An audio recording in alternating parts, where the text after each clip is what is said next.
All right. Hello, everyone. So glad to have you along for this great adventure. I hope it's been as much of an adventure for you as it has been for me. I'm just loving this. So what I'm going to do here is take a pause on one of the chapters that you went through. It was 7 through 12. Hopefully you've gone through 7 through 12. If not, you can still do that because I'm going to park on chapter 8 here because this is another very important chapter where Lewis just nails some very important stuff. So let me just dive right into this. So this is chapter 8 in book 3. Christian Behavior, Chapter 8, The Great Sin. And what I'm going to do is just read some of these things and then just comment on them. And here we go. Okay. This is right on page 1 of Chapter 8. It says, I do not think I have ever heard anyone who is not a Christian accuse himself of this vice. At the same time, I have very seldom met anyone who is not a Christian who shows the slightest mercy to it in others. There is no fault which makes a man more unpopular, and no fault which we are more unconscious of in ourselves. And the more we have it ourselves, the more we dislike it in others. The vice I am talking about is pride and self-conceit. And the virtue opposite of it in the Christian morals is called humility. You may remember when I was talking about sexual morality, I warned you that the center of Christian morals did not lie there. Well, now we have come to the center. According to the Christian teachers, the essential vice, the utmost evil is pride. Unchastity, anger, greed, drunkenness, and all that are mere flea bites in comparison. It is through pride that the devil became the devil. Did you know that? Did you know that the devil was not always the devil?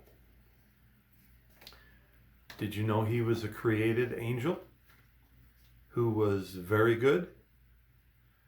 And pride is the thing that corrupted him. Pride leads to every other vice. It is the complete anti-God mindset. The complete anti-God mindset. You ever wonder why people are hostile to God? Well, now you know the answer. It's pride. Okay, jumping over a little bit. I'm just going to zip through these and then I'll make some comments. This is the bottom of page 123. The Christians are right. It is pride which has been the chief cause of misery in every nation and every family since the world began. Now, I don't know if you've ever thought about that, but let me bring this right to home, okay? Think about some of the most difficult things or situations that you've had in your own family, and pain that was caused, and things that were done, and God only knows, okay? If you stop and think of what they are and why the person did them, it's very likely that you will find yourself face to face with the ugliness of pride.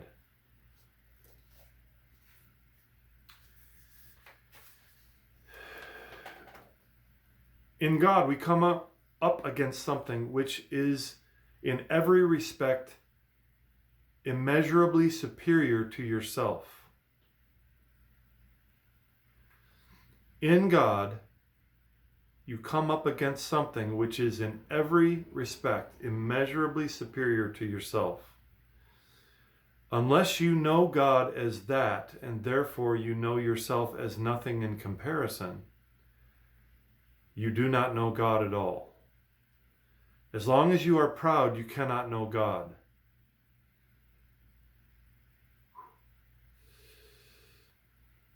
A proud man is always looking down on things and people, and of course, as long as you are looking down, you cannot see something that is above you.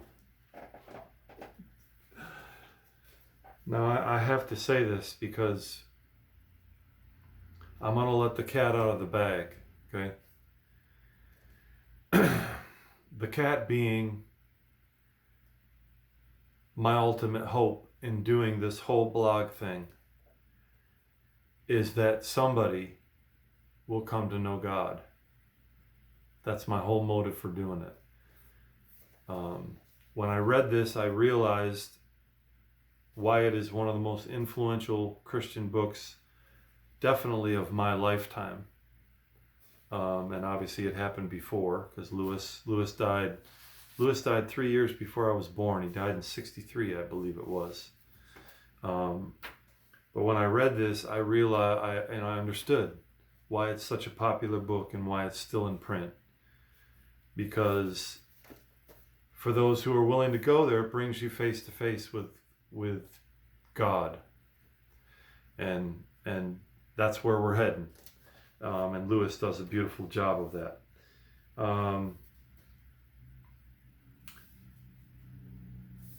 Okay, couple more things here.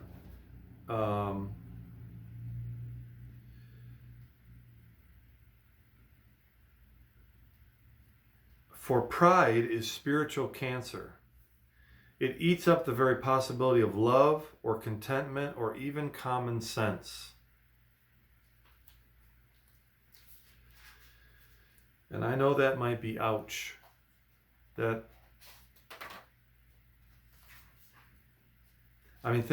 Think about the very thing that we all really want. I'm going to be 53 years old, and I'd be honest enough to tell you as a man, and I'm very grateful for it because I have a lot of this, is I want to be loved. I want love. And I have it. First and foremost, from my relationship with God. And that's available. Whosoever will. It's available to whosoever will come to God. You know, without faith, it's impossible to please God. And I love in Hebrews where it says, those who come to him must believe that he exists. It starts at the basic level. You gotta believe he exists. Okay, couple more things here.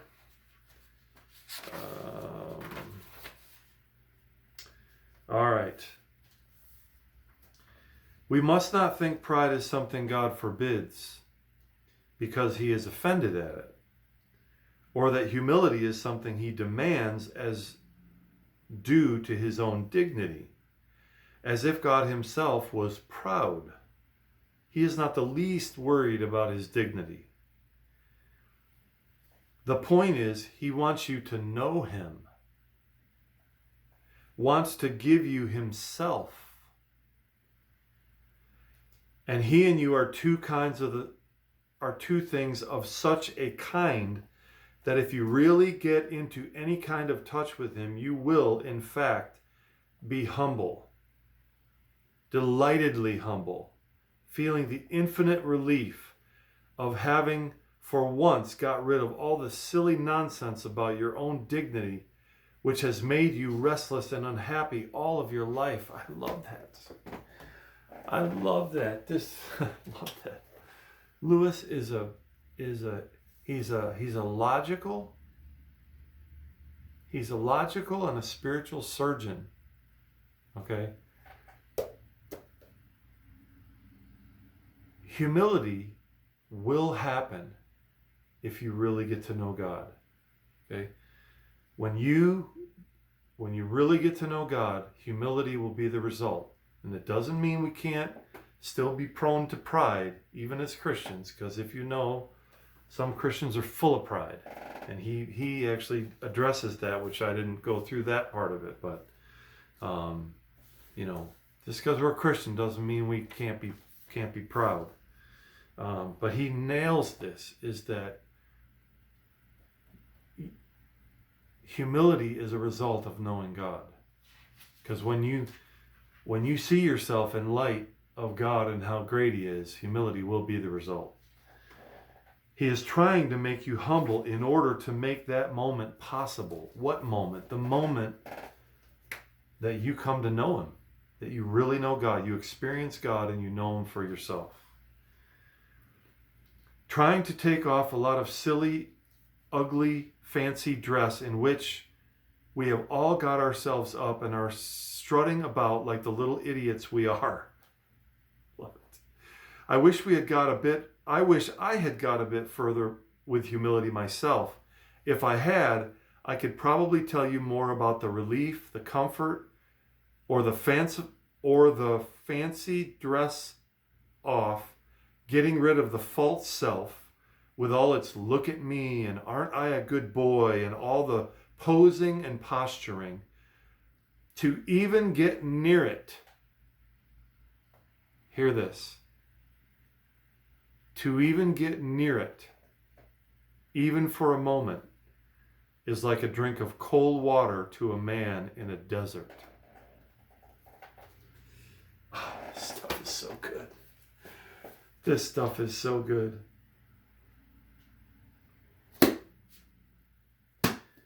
The great sin is pride. Every human has it. And I will say this.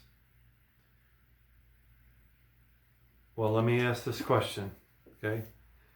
If you are not yet a Christian, why are you not a Christian? You don't think you need to be? Do you think you're good enough? What is the reason? And I'm gonna say this with love in my heart for whoever you are watching this, okay? I will almost guarantee you that the reason you are not yet a Christian